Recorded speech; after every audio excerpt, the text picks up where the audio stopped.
পুরোহিতং ভগবতং নারায়ণেন স্বয়ং ব্যাসেন গ্রথিতং পুরাণং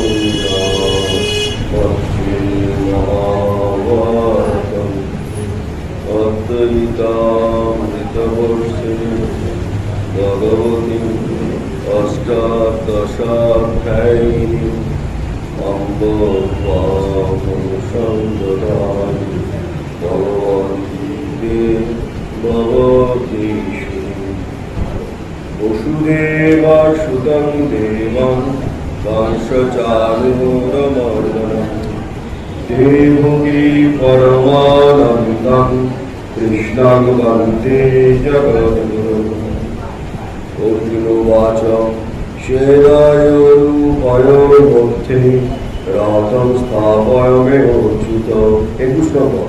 ইয়াবদেতান্নিরীক্ষেণং যত্তু কামানবস্মিতং কৈর্ময়া সহযোক্তকম अस्मिन् राणसमुत्तमे যৎসমানানবেক্ষেহং জয়তে তত্র সমাগতা ধার্তরাষ্ট্রস্য দুর্বুদ্ধে যুদ্ধে প্রিয় চিকিৎসক। দেখা যাচ্ছে যে অর্জুন এই দুটো মন্ত্রেতে তার ক্ষত্রিয়োচিত সাহস এবং শৌর্য প্রকাশ করেছেন। আমরা আগের দিন দেখেছিলাম যে অর্জুন গান্ডীপে সরসন্ধান করে শ্রীকৃষ্ণকে অনুরোধ করছে, কি অনুরোধ না, রথটাকে মাঝখানে নিয়ে যাও যাতে উভয় সেনার মধ্যবর্তী স্থানে আমরা স্থাপন করতে পারি। এটা কেন? এটা হলো অর্জুনের বীর সুলভ সংস্কার। কারণ আত্মীয় পরিজনের প্রতি স্নেহ মমতায় তিনি এমন কোমল হয়ে পড়বেন যে শোকে দুঃখে অত্যন্ত দুর্বল জ্ঞান করবেন, নিজেকে হাতের জ্ঞানটি ফেসে যাবে, অসহায়ের মতো হাহাকার করবেন। এটা আমরা জানি। অর্জুনের এই যে মমতাবিষ্ট ছবি, সেটা যতই নর্মস্পর্শী হোক, ক্ষত্রিয় বীরসুলভ মোটেই নয়। তাহলে দেখা যাচ্ছে তার নিজস্ব যে সংস্কার, শ্রী ভগবানের কথা ভালো করে জানতেন। অর্জুন তার সংস্কারগত স্বার্থ প্রেরণাতেই যুদ্ধ করবেন, সেটা খাদ্য ধর্ম সমন্বিত হবে এবং যুদ্ধ করতে বাধ্য। কারণ যুদ্ধ করবার জন্যেই স্বেচ্ছায় তিনি এসছেন, এটা মনে রাখতে হবে। এবং অর্জুনের এই ক্ষণিক বৈরাগ্যকে ভগবান মোটেই আমল দেন। কারণ ধর্মবৃদ্ধি বৈরাগ্য ত্যাগ করে খাদ্য অনুযায়ী অনুরূপ কাজ করতে তিনি তাকে বারবার বলছেন, এটা আমরা জানি। এখন প্রশ্ন কি না, অর্জুনের এই যে দৃষ্টি কতখানি বাস্তব। কারণ অর্জুনের ঘুরি দেখা যাচ্ছে যে সে খুব রেগে যেত এবং রেগে গিয়ে তার খাদ্য নিয়মিত ধর্ম প্রয়োগ করত। একটা জিনিস আমরা জানি যে কুরুক্ষেত্র যখন প্রলয়ঙ্কর যুদ্ধ চলছে, তখন কর্ণকে বধ করা যায়নি, আর কর্ণ প্রচন্ড পাণ্ডব সৈন্য সংহার করছে। তাই যুধিষ্ঠির উত্তেজিত হয়ে ভ্রাতা অর্জুনকে তিরস্কার করে ধিক্কার বাড়ি দিচ্ছে যে তোমার মতো সাহস, তার গান্ডীব ত্যাগ করা উচিত। এখন সদ্য জ্যেষ্ঠ ভ্রাতার মুখে এই গান্ডীব ত্যাগ যে কোনো যোদ্ধা একদম চরম অপমান, যে তোমার গান্ডীব ত্যাগ করা উচিত। সঙ্গে সঙ্গে এতই ঘা লেগেছে, সে সঙ্গে সঙ্গে শিরশ্ছেদ করতে যাচ্ছে। তার যুধিষ্ঠিরের সঙ্গে সঙ্গে ওখানে ছিলেন শ্রীকৃষ্ণ, তিনি তো সব ক্ষমাবার জন্য ওখানে আছেন। তিনি দেখুন তারপরে আবার তার অনুশোচনা আসছে, আবার আত্মহত্যা করতে যাচ্ছে। এই আমাদের অবস্থা, এই শিরশ্ছেদ করতে যাচ্ছি, আবার এই আত্মহত্যা করছি। প্রত্যেকের জীবনে কুরুক্ষেত্র, প্রতিদিনের কুরুক্ষেত্র। কেউ বলতে পারো না পরে আমার জীবনে নেই, প্রত্যেকের আছে। প্রত্যেকের জীবনে কুরুক্ষেত্র আছে বলেই আমরা মহাভারত গীতা আবার করছি। সেই জন্য অর্জুনের এই যে ক্ষত্রিয় সুলভ আত্মগৌরব আর ধর্মনিষ্ঠার সঙ্গে তার যে একটি বিশাল সমন্বয় মূর্তি, এই দুটো হচ্ছে আমাদের আয়না। এবং সঞ্জয় তারপর খুব সুন্দর বলছে, এবং উক্তা ঋষিকেশ গুড়াকেশন ভারত সেনায়ুর্ভয়ের মধ্যে স্থাপয়িত্বা রথোত্তম ভীষ্মদ্রোণ প্রমুখত সৌমেশাংশ বৈক্ষিতাম উবাচ পাত্রপশ্যিতাম সমবেতাম কুরুনীতি। তারপরে বলছেন তত্রাবস্থিতাম পার্থ পিতৃন্নব পিতামহান আচার্যান মাতুলান ভাতৃ পুত্রান পুত্রান সতীস্তথা শ্বশুরান শ্রীদশ্চৈব সেনায়ুর্ভয়োরপি তান সমীক্ষ সকৌন্তেয় সর্বান বন্ধু অবস্থিতান কৃপায়া পরয়াদিষ্ট বিশিদন্বিতম অপ্রতি। তারপরে হে ভারত, গুড়াকেশ অর্জুনের এই কথা শুনে ঋষিকেশ উভয় সেনাবাহিনীর মধ্যস্থলে ভীষ্ম দ্রোণ অন্যান্য রাজাদের সম্মুখে উত্তম রথখানা বললেন। কিন্তু এই যে একটা কথা যে সঞ্জয় শ্রী ভগবানকে কি বলছেন না অচ্যুত বলছেন। কেন অচ্যুত বলছেন? অচ্যুত মানে কি? তিনি হলেন নিত্য শুদ্ধ বুদ্ধমুক্ত আত্মস্বরূপ, তার থেকে কখনো চ্যুত হন, তাই তার এক নাম অচ্যুত। তিনি তার স্বরূপ থেকে কখনো চ্যুত হন না, স্থলিত হন না, এই জন্য তার আর একটা নাম অচ্যুত। এবং অর্জুন জীবাত্মা, ভগবান শ্রীকৃষ্ণ পরমাত্মা। জীবাত্মা কি পরমাত্মাকে আদেশ করতে পারে? এই সমস্যা একটা আসছে, এই তুমি আমার রথটা ওখানে গিয়ে রাখো। অর্জুন যেন আদেশ করছে কাকে? ভগবান শ্রীকৃষ্ণকে। হ্যাঁ, এবং ধৃতরাষ্ট্র সেটা মনে হচ্ছে, কিন্তু অর্জুনের সঙ্গে ভগবানের প্রীতির সম্পর্ক, তিনি তাকে সখা, তার কিভাবে সাধন আছে? সখা। কাজেই তাদের প্রণয় আর তাদের অন্তরঙ্গ ভাব আমরা বুঝতে পারবো না, কারণ তিনি অবতার হয়ে এসছেন। এবং সঞ্জয় যখন বলছেন ধৃতরাষ্ট্রকে, এই গীতার যে সঞ্জয় এখানে ধৃতরাষ্ট্রকে কি বলছে? হে ভারত। এই ভারত কথাটা 22 বার আছে। কোথায় না আমাদের এই যে শ্লোকটায় সমগ্র গীতাতে মোট 22 বার ভারত সম্বন্ধ আমরা 20 বার কাকে বলা হয়েছে? অর্জুন। কেন কেন ভারত বলা হয়েছে? বারবার ভারত শুনবে আমরা যখন গীতা পড়বেন। কেন ভারত বলা হল না? ভারত সম্বোধনটা কেন না, দুজনেই সেই মহাপুণ্যবান ভরত রাজা, তারা পুণ্য এবং তপস্যার উত্তরাধিকার। আমরা সবাই ভারত। কেন ভারত? আমরা সব ভরত রাজা পুণ্য উত্তরাধিকার। সেই জন্য বলছেন উভয়ের জীবনে সমান ছিল, সেই কারণে সঞ্জয়ের মুখে সহসা এমন সম্বোধন। তাহলে আমাদের মনে হয় যে তিনি ধৃতরাষ্ট্রকে ভারত বলছেন কেন? অর্জুনকে ভারত বলে ঠিক আছে, কিন্তু ধৃতরাষ্ট্রকে বারবার ভারত বলা হচ্ছে কেন? কারণটা কি? তার কারণ আমরা ধৃতরাষ্ট্রকে বারবার ভারত বলছি, কারণটা কি না, ধৃতরাষ্ট্র ভুল করছে সঞ্জয় জানে। এই যুদ্ধটা কার জন্য হচ্ছে? ধৃতরাষ্ট্র ছেলেকে সামলাতে পারেন, তাই তো? যুদ্ধ কার জন্য হচ্ছে? ধৃতরাষ্ট্র সামলাতে পারেনি ছেলেকে।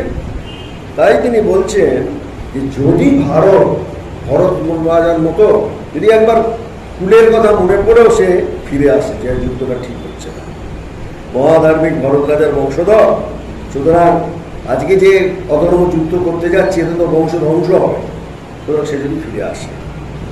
সেই জন্য আর অর্জুনকেও তিনি কি বলছেন এখানে, কি কথা বলেছেন মনে আছে? অর্জুনকে কি বলছেন? ঋষিকেশ গুড়াকেশন ভারত। আগের দিন গুড়াকেশ কথাটা বলেছিলাম, তা ভুলে গেছে। গুড়াকেশ মানে কি মনে আছে কারো? সব ভুলে গেছে।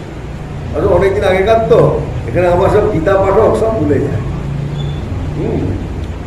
গুড়াকেশ কথার অর্থ কি? গুড়াকানাম ঈশম। গুড়াক মানে নিদ্রা, ঘুম। এই ভালো লাগে না, একটু ঢুল আসবে। গুড়াক মানে নিদ্রা, আর গুড়াকানাম ঈশ মানে যিনি নিদ্রাকে জয় করেছে। জিত নিদ্র, তার নাম গুড়াকেশ। দেখবেন আবার এবার ভুলে যাবেন না, আমি তো আগের দিন বলেছিলাম, সব ভুলে যাচ্ছে। এমন সব এখানে সব ছাত্র ছাত্রী সব রয়েছে, খালি ভুলে যাচ্ছে। ভুলে গেলে হবে না, কারণ গুড়াকানা বিষয় কথার অর্থ আমরা তমগুণের বশ নই, তমজিৎ। আমরা তমগুণকে হারিয়ে দিয়েছি, মনে থাকবেন। আবার গুড়া মানে আর একটা কি, গুড়া মানে ওই যেখানে টেরি কাটে, ঢেউ গেলানো চুল, টেরি কাটে তরঙ্গিয়ত। গুড়া মানে হচ্ছে কুঞ্চিত তরঙ্গাই। কেশ মানে কি, চুল। টেরি কাটা চুল কার, ওই কৃষ্ণ এই অর্জুনের চুলটা কি টেরি কেটেছে, মুকুট করার পর দেখা যাচ্ছে। সুতরাং আমাদের মনে রাখতে হবে, গীতাতে বলে আমরা পড়তে এসছি, গুড়া হচ্ছে টেরি কাটা, যেটা ঢেউ গেলানো বা কোকড়ানো চুল। আর একটা হচ্ছে গুড়া, গুড়া মানে কি শিবের নাম। গীতা পড়লে হবে না, প্রত্যেকটা ওয়ার্ড জানতে হবে। শুধু গীতা পড়লে বুঝলে হবে। গুড়ার কার নাম, শিবের নাম। কেন? গুড় মানে গোলক, গোলক মানে ব্রহ্মাণ্ড। এই ব্রহ্মাণ্ডের ভিতরে যিনি ব্যক্ত থাকেন তিনি হচ্ছেন ঈশ্বর। গুড়ম আক্রতি ব্যাপ্নতি ইতি গুড়াক। ব্রহ্মাণ্ড ছেয়ে রয়েছেন এবং অর্জুনকে স্বয়ং রক্ষা করছেন, তাই গুড়াকেশ হচ্ছে শিবের নাম। শিব সারা ব্রহ্মাণ্ড ছেয়ে রয়েছেন, ঈশ্বর ভগবান। কতগুলো মানে হলো, সব ভুলে গেছে। কি কি হলো? চিত নিদ্র, তারপর কুঞ্চিত কেশ, তারপর শিবের নাম। কেন? গুড়া মানে ভাণ্ড, ভাণ্ড মানে মনে রাখতে হবে। খালি পড়বো আমরা, মনে হচ্ছে না কেন, যে কোনো ওয়ার্ড সামনে আসলেই আমার মনে থাকবে, তবে তো হবে। সঙ্গে সঙ্গে আমরা তো হিন্দু, হিন্দু মানে কি সেদিন বলেছিলাম, মনে আছে? হিন্দু মানে কি ভুলে গেছি, আর বলবো।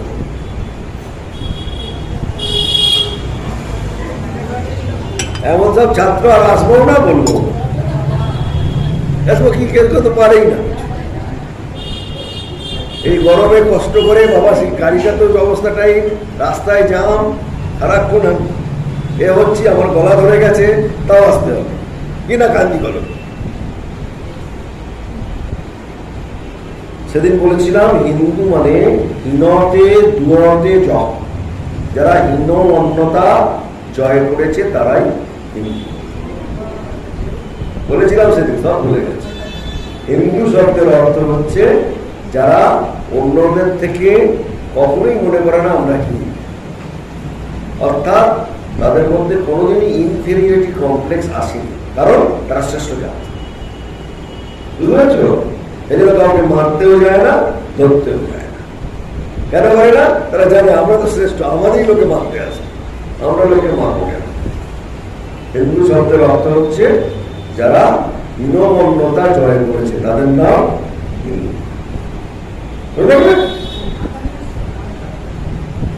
আবার ভুলে যাবে, তোমার সাথে আসবে, যেটা যেটা জিজ্ঞেস করবো কিছু পারবে না। আমি আর আসবো কিনা তাই ভাবছি। এবারে তিনি ঋষিকেশ কথা আমি বলেছি, আজকে আর বলবো না। এবারে ভগবান অর্জুনকে পার্থ বলছে। কে বলবে কেন বলছে পার্থ? এরকম সোজা,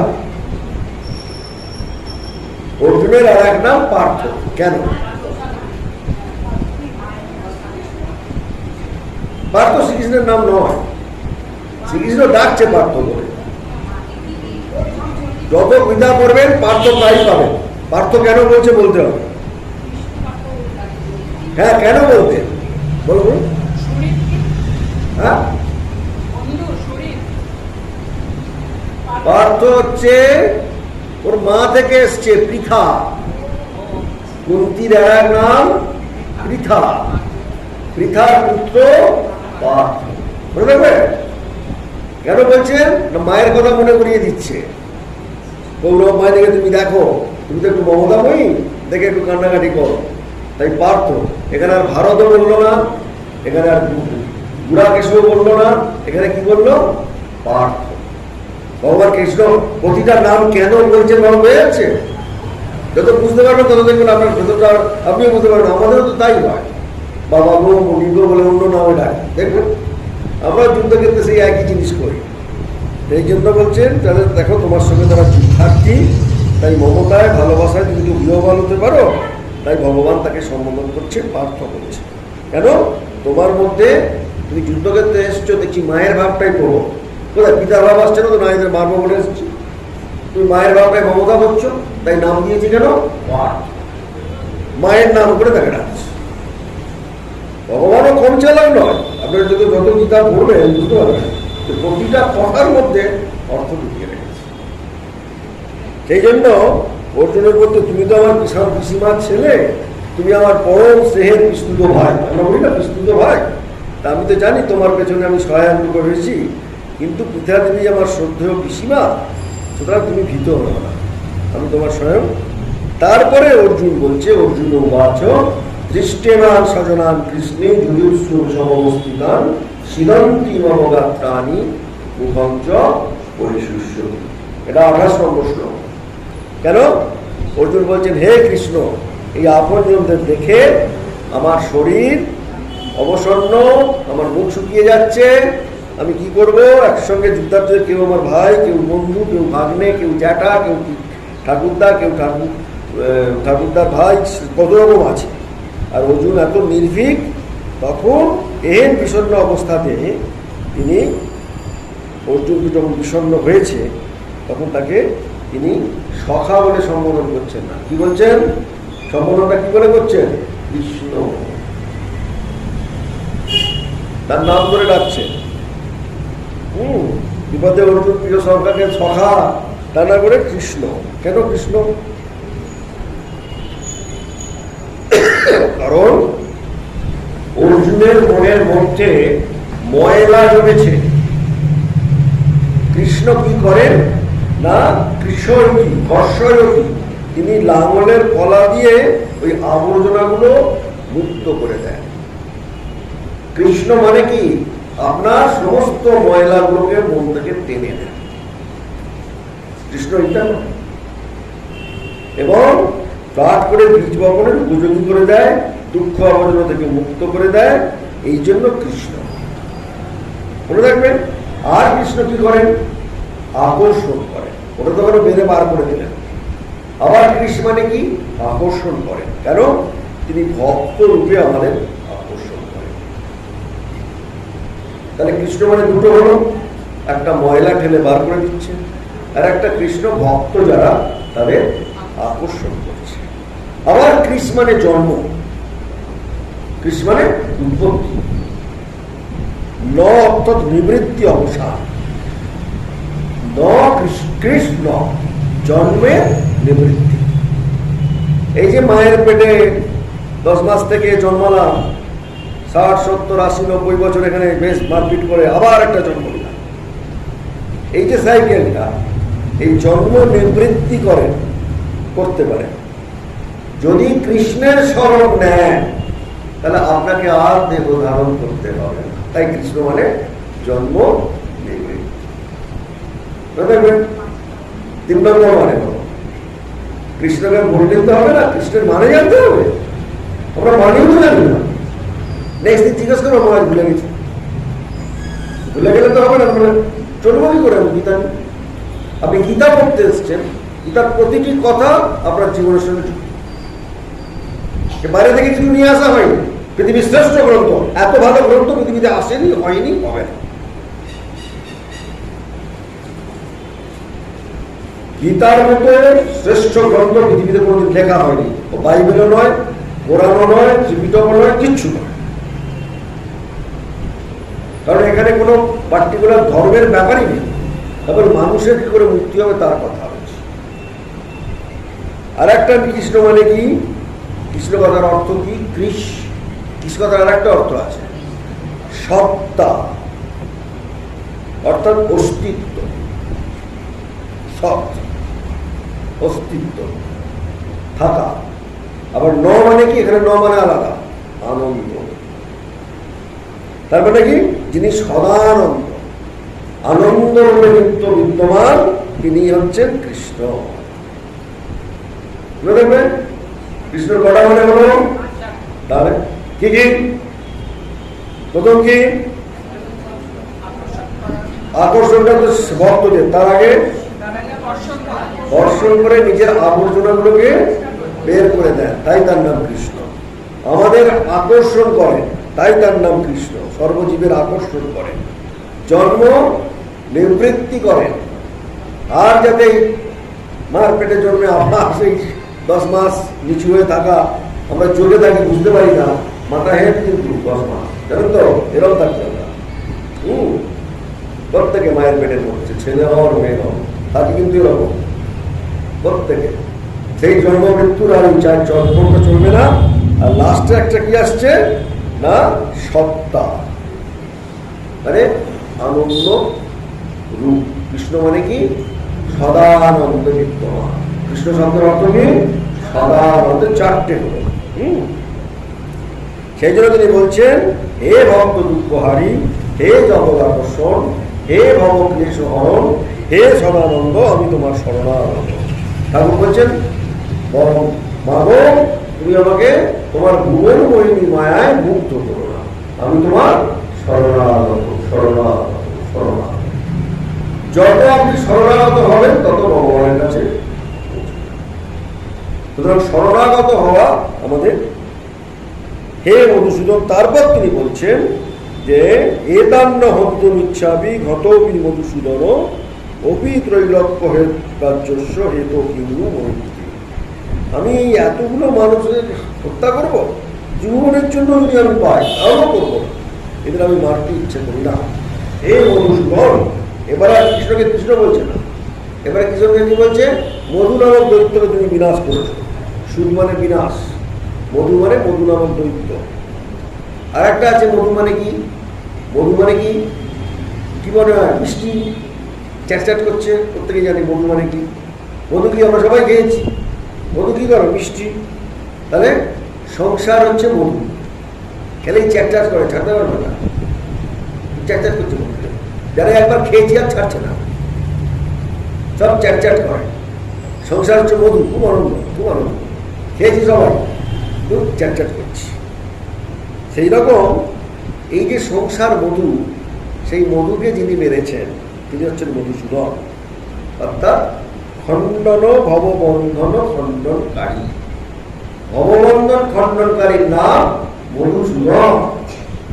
মধু মানে কি, চ্যাটচ্যাট করছে, সংসারটা আমাদের চ্যাটচ্যাট করছে, কেউ ছাড়তে পারছি না, কি কষ্ট, কি কষ্ট বলছি, ছাড়বার লক্ষ্য নেই। এইটা দিয়ে আমাদের কি হবে? হ্যাঁ, নিজের জন্য বলতে তো কেউ বেঁচে থাকবে না। আমি যখন মারবো শ্মশানপুরী নিয়ে আমি কি করবো? তাই যখন পাণ্ডবরা রাজা হলো, পুরো শ্মশানপুরী। কৌরবে এতে ম্যাক্সিমাম পাণ্ডবরা প্রচুর গেছে, কৌরবদেরও গেছে, শুধু ওই 5 জন বাঁচি বেঁচে আছে পাণ্ডব, আর সব মরে গেছে। অভিমন্যু মরে গেছে, দ্রৌপদীর ছেলেগুলো মরে গেছে, কেউ নেই, এদেরও মরে গেছে। শ্মশানপুরীতে রাজা হয়েছে, মনে পড়ছে? আমরা যদি যুদ্ধ করি এই অবস্থা হবে। সেই জন্য তিনি বলছেন যে বারবার কি বলছেন, শত্রুর হাতে মরণ। এই যে এটা মঙ্গল নয়, এটা ক্ষেমতর। ক্ষেম মানে কি, ক্ষেম মানে সাধারণ মানে হচ্ছে মঙ্গল, আর বিশেষভাবে হচ্ছে ক্ষেম মানে কি না, পূর্বের ব্যবস্থাকে অক্ষুণ্ণ রেখে যে শান্তি বা মঙ্গল, তাকে বলা হয় স্খেম। ক্ষেমস্তু।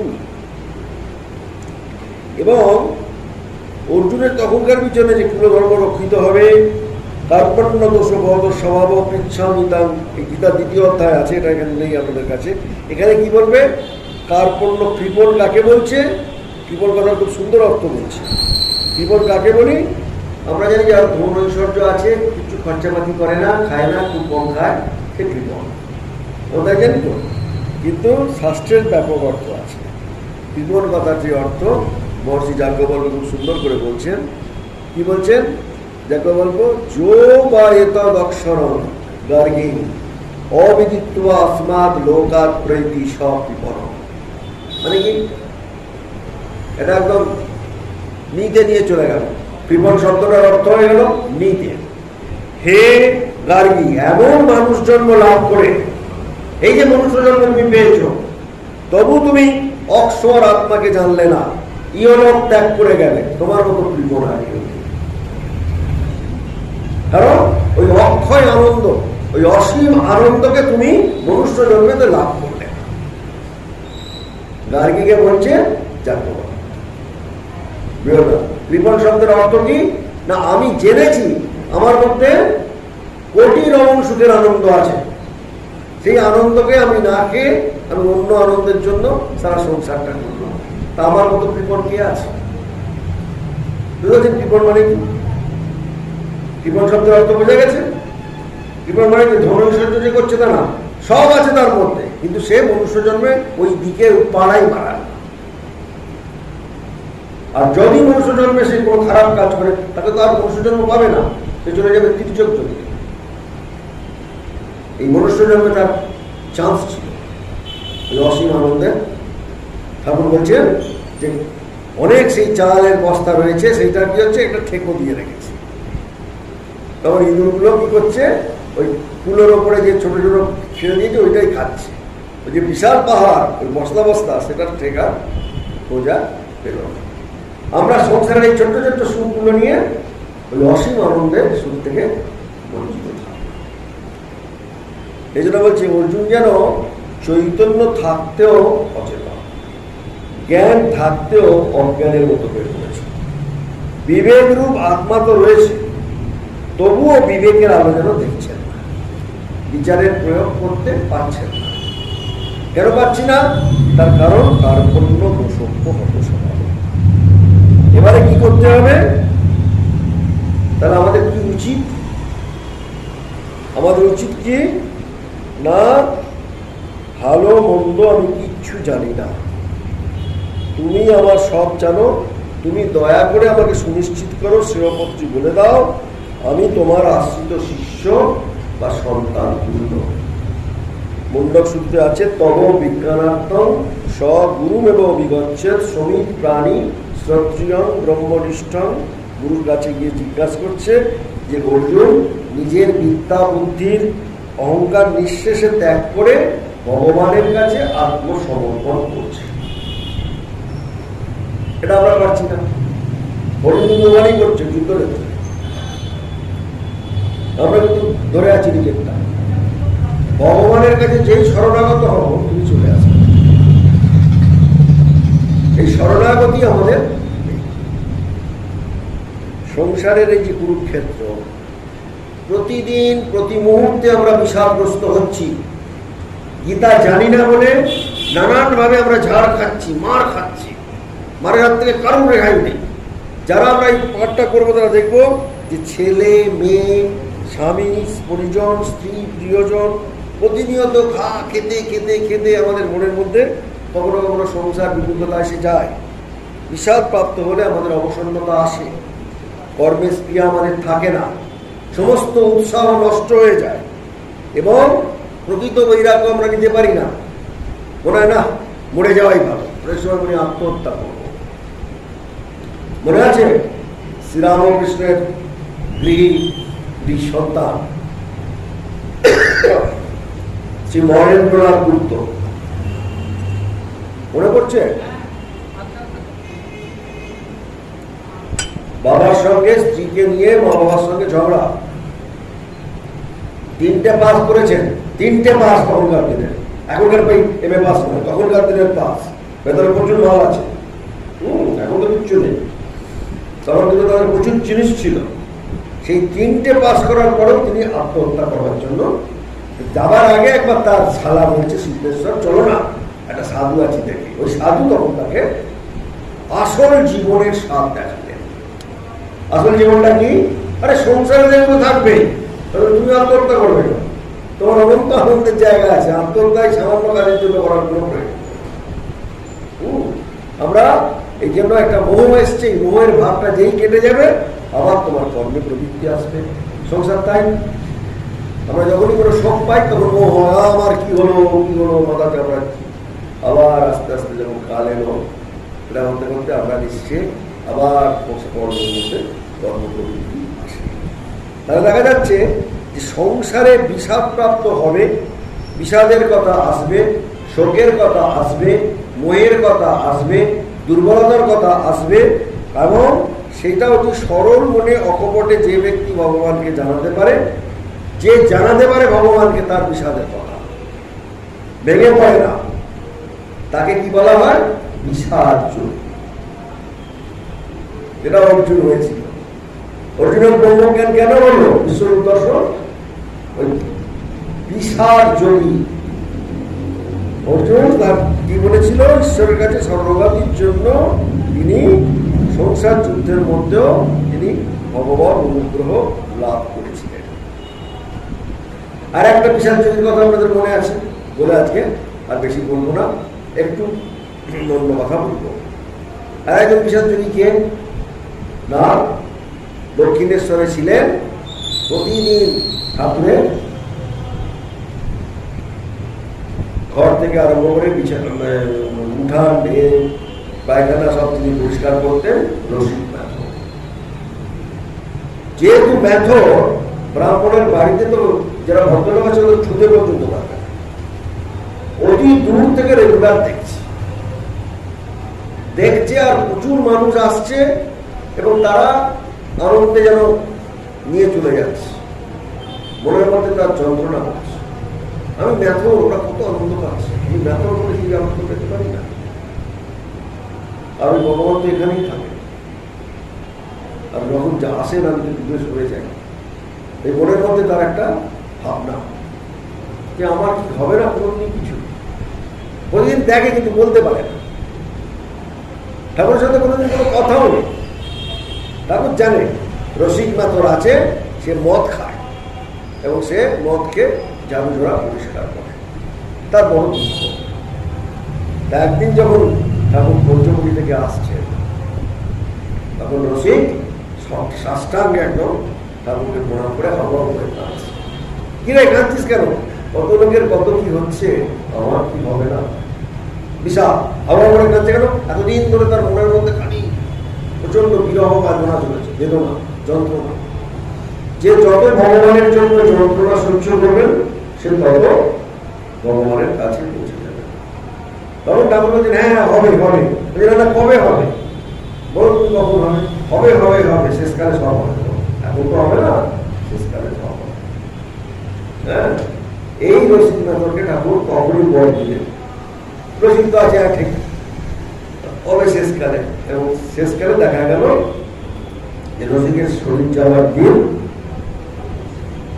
তুলসী দয়াল আনতে বললো, এই ঠাকুরমা আসছেন, এ দাও, অসুন দাও, বসতে দাও। ও দেখতে পাচ্ছে, আর কেউ দেখতে পাচ্ছে না। ঠাকুর এসছেন, মা এসছেন, স্বামীজি এসছেন, কিন্তু আসুন দাও। এবং উনি বলছেন, ওরা আসনও দিচ্ছেন এবং আমি একটু জব করছি, ওনারা বসে আছেন, করে জব করতে করতে শরীর ছেড়ে। দেখা যাচ্ছে যে বিষাদ যোগী হলে কি হয়? ভগবত দর্শন। এই বিষাদ যোগী আমাদের জয় শ্রীরামকৃষ্ণ। জননী শারদাং দেবী রামকৃষ্ণং জগদ্গুরু পাদপদ্মে তয়োঃ স্থিত্বা প্রভবামি।